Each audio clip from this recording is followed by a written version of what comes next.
इसमें जो हमारे पास M G sine of theta है,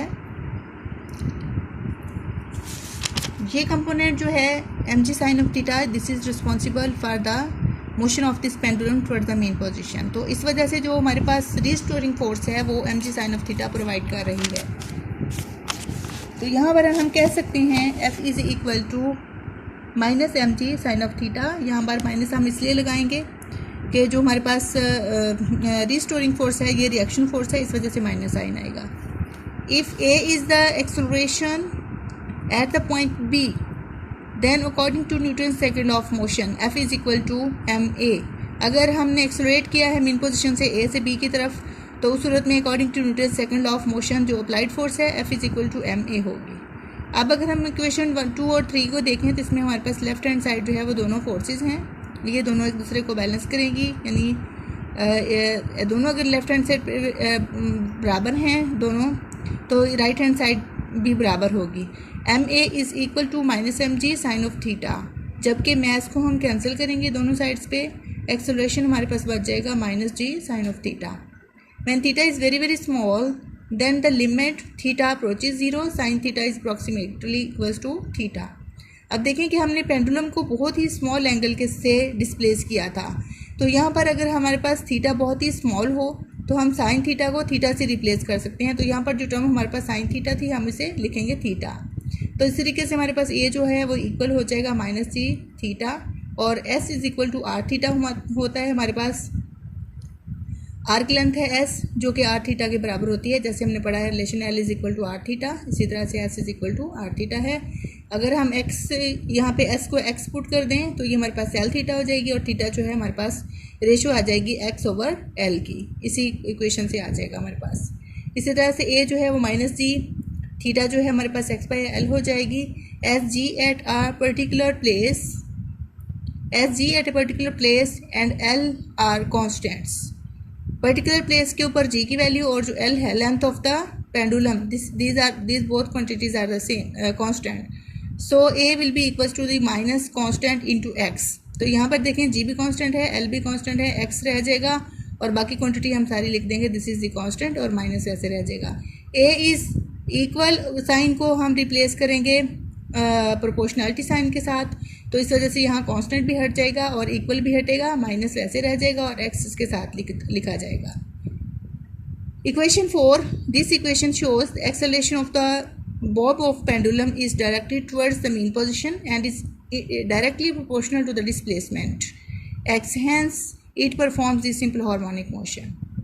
तो ये हमारे पास जो कंडीशन होती है ये सिंपल हार्मोनिक मोशन की कंडीशन है कि a is proportional to minus x means कि acceleration is directly proportional to the displacement, but negative sign shows that the direction of the acceleration is towards the mean position, मतलब opposite to the displacement x। तो ये condition है simple harmonic motion की। तो हमारे पास जो हमने simple harmonic oscillator के तौर पर लिया था सिंपल पेंडुलम को, तो सिंपल पेंडुलम भी इसी कंडीशन को सेटिस्फाई करता है, तो हम कह सकते हैं कि simple pendulum perform simple harmonic motion. उसके बाद इसका है टाइम पीरियड। टाइम पीरियड वो टाइम होगा जिसमें अपना एक ऑसिलेशन कंप्लीट करेगा सिंपल हार्मोनिक ऑसिलेटर। एक ऑसिलेशन कंप्लीट किस तरीके से होगा कि जब हम इसे मीन पोजीशन से डिस्प्लेस करेंगे, मीन से एक्सट्रीम पर ले जाएंगे, एक्सट्रीम से वापस ये मीन की तरफ आएगा ए पे, ए से दोबारा नेक्स्ट पोजीशन पे चला जाएगा, suppose this is the C position, तो सी से दोबारा जब वापस मीन की तरफ आएगा तो यहाँ पर इसका एक ऑसिलेशन कंप्लीट हो जाता है। तो एक ऑसिलेशन कंप्लीट करने में जितना वक्त लगता है उसे हम टाइम पीरियड का नाम देते हैं। तो यहाँ पर देखें जो अगर हमने टाइम पीरियड निकालना हो यहाँ से, तो हम सिंपल हार्मोनिक ऑसिलेट जो सिंपल पेंडुलम है उसका एक्सेलरेशन देखेंगे, वो इक्वल है minus G by L into X के। ऑन कंपेयरिंग अगर हम यहाँ पर लिखें कि for simple harmonic oscillator, simple harmonic oscillator के लिए जो हमारे पास एक्सेलरेशन है वो माइनस ओमेगा स्क्वायर एक्स होता है, जबकि सिंपल पेंडुलम के लिए जो हमारे पास एक्सेलरेशन है वो minus G by L into X होगा। दोनों इक्वेशंस को कंपेयर करें तो हमारे पास आ जाएगा minus omega square X is equal to minus G by L into X. तो यहाँ पर जो एक्स एक्स कैंसिल आउट हो जाएगा, माइनस भी हो जाएगा, हमारे पास जो ओमेगा स्क्वायर है वो under root G by L के इक्वल होगा। और अगर ओमेगा हम ले तो अंडर रूट हम लगा देंगे यहाँ पे। Time period is given by T is equal to 2 pi by omega. अब 2 पाई है, ओमेगा की वैल्यू हमने ऊपर से निकाल ली है, तो यहाँ पर टी हमारे पास आ जाएगा 2 pi under root L by G. Equation 5 ये हमारे पास बन जाती है equation 5। This shows that the time period of simple pendulum depends upon the length of the pendulum and the value of G and is independent of the mass of the ball.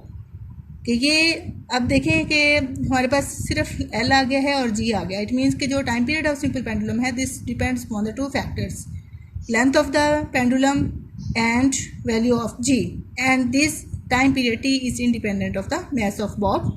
यानी mass जितना भी हो time period depend नहीं करता mess के ऊपर। Next है हमारे पास फ्रीक्वेंसी जो होती है वो आप खुद करेंगे। नेक्स्ट पे लास्ट मैंने करवाया हुआ है, सेम इसी तरह से होगा जैसे लास्ट आर्टिकल्स में मैंने इन्वर्स ऑफ टाइम पीरियड लिया था वैसे ही होगा।